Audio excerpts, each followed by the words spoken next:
नवनिर्वाचित शिक्षण मंत्री प्रल्हाद जोशी यांच्या शिक्षणाबद्दल जाणून घेऊया, तसंच त्यांच्या कारकिर्दीचा घेतलेला हा आढावा. तर नमस्कार मंडळी, आपला मराठी काट्यावर तुमचं मनापासून स्वागत. देशभरात गाजलेल्या नीट पेपर फुटी प्रकरणानंतर एक मोठी राजकीय घडामोडी घडल्याची चर्चा रंगली आहे. केंद्रीय शिक्षण मंत्री धर्मेंद्र प्रधान यांनी राजीनामा दिल्याची माहिती समोर येत आहे. त्यानंतर शिक्षण खात्याची अतिरिक्त जबाबदारी अनुभवी नेते जोशी यांच्याकडे देण्यात आल्याचं सांगितलं जात आहे. मग आता हे प्रल्हाद जोशी नेमके कोण आहेत, तर चला थोडक्यात जाणून घेऊया. प्रल्हाद जोशी यांचा जन्म कर्नाटकातील विजापूरमध्ये एका साध्या कुटुंबात झाला.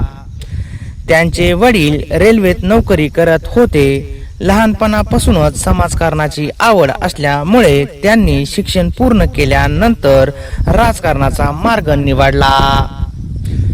हुबळीच्या KS आर्ट्स कॉलेज मधून त्यांनी BA शिक्षण पूर्ण केलं.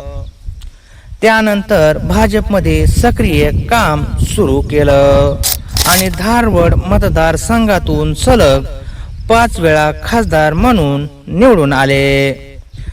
2019 मध्ये त्यांना पहिल्यांदा केंद्रीय मंत्रिमंडळात स्थान मिळालं.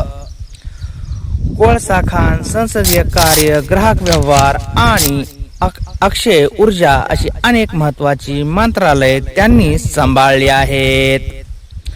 आता शिक्षण खात्याची अतिरिक्त जबाबदारी त्यांच्याकडे आल्यामुळे विद्यार्थी, पालक आणि शिक्षक यांचं लक्ष या निर्णयाकडे लागलं आहे.